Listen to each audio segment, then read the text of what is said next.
Hello, friends. Thank you for being with me. I'm a little bit late joining you today, but here I am, Flora speaking out as usual.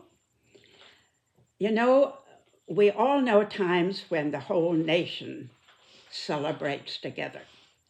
Times like the 4th of July, times like New Year's Eve, times like ticker tape parades in New York celebrating heroes. There don't seem to be as many of those as there used to be. What most of us haven't experienced are days when our nation falls into a strange communal silence. Weird, eerie feeling. A silence shared across 3,000 miles. There were 6 times I've experienced times when the nation fell silent. 5 of them were due to disaster and shock. The first one I can think of was 1941, December 7, Pearl Harbor. The strange silence fell. I remember was 4 years later, the death of President Roosevelt, so suddenly, unexpectedly, which was April 2nd, 1945. And the next one I remember is the day the atom bomb fell, August 6th, that same year of Roosevelt's death, 1945. And a sense of, my God, what have we done?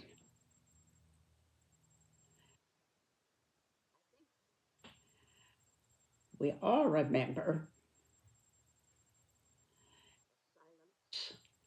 No, most of you wouldn't remember.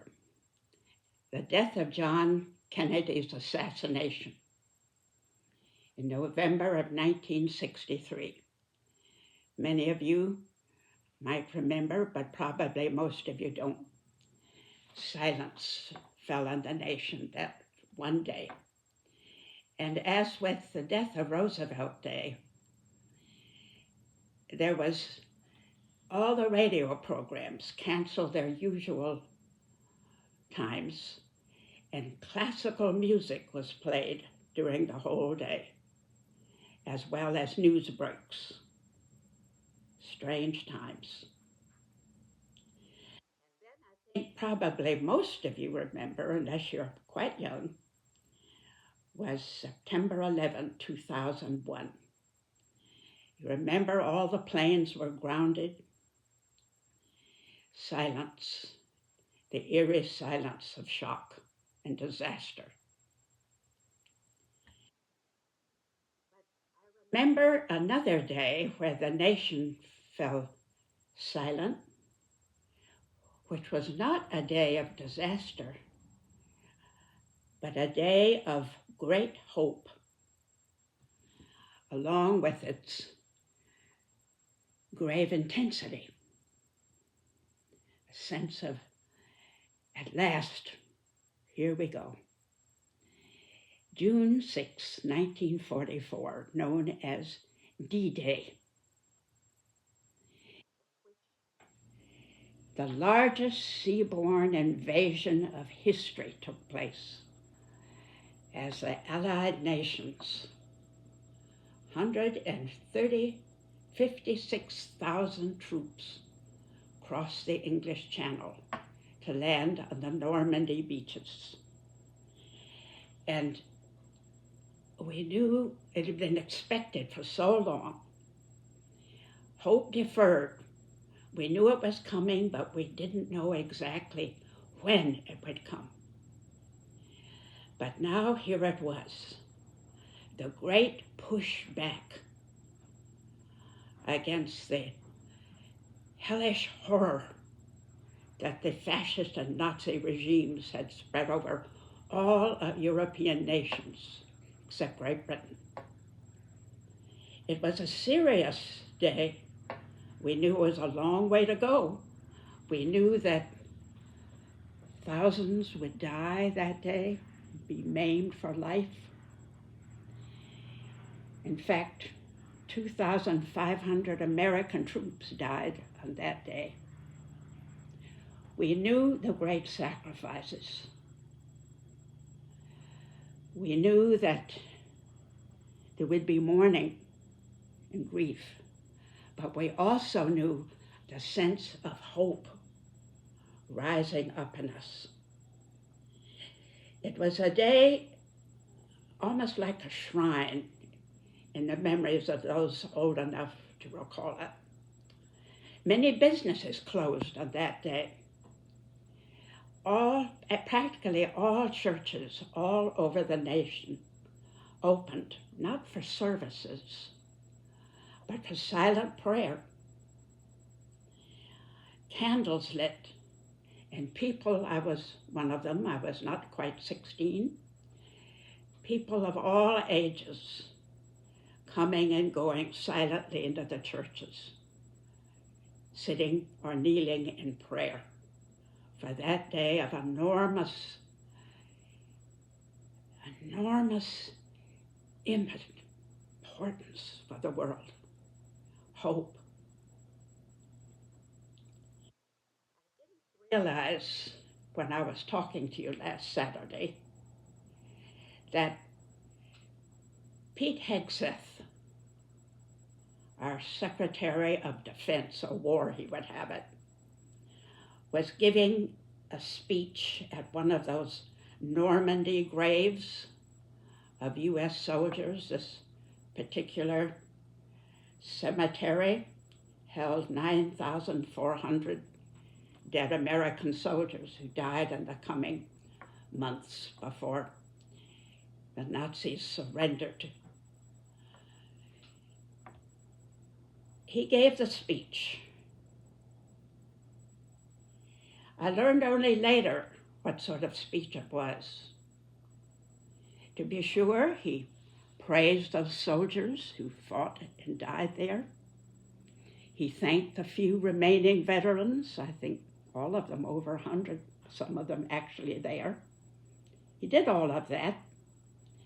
But then he twisted the whole occasion into a ranting lecture, talking about European capitals now, ignoring the fact, to quote him, men in boats invading the beaches, storming the beaches with different dangerous ideologies. He says, you capitals, you European capitals, have grown too comfortable. You're allowing these people, these men in boats, to storm your beaches, comparing the flight of terrified immigrants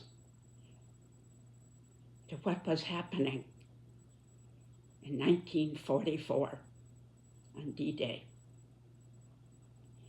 He talks about men and boats. He doesn't speak of the terrified women and children also in those boats, fleeing from persecution, just the way thousands of Europeans in the war against fascism were fleeing in terror from persecution.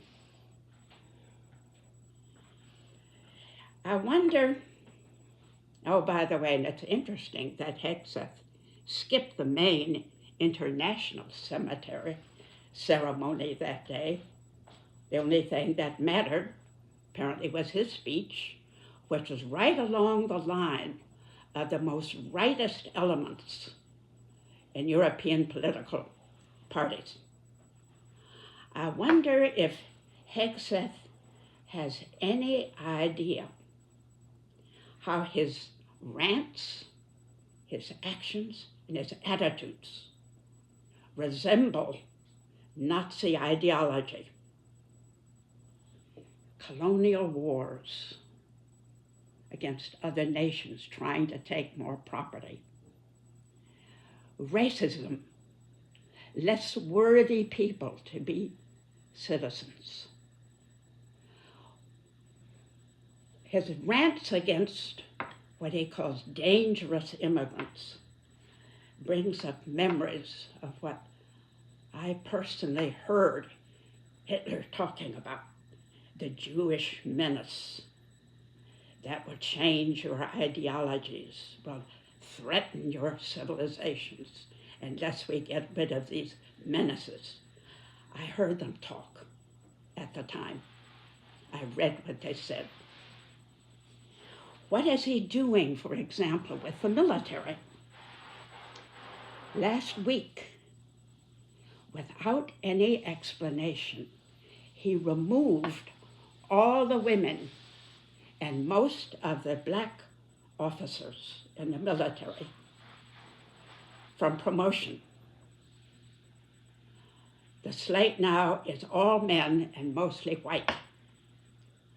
What is that saying? You know, the Nazis definitely taught that not only did mongrel, quote unquote, races have any place in leadership among the Anglo-Saxons, but women certainly had no place in meaningful leadership.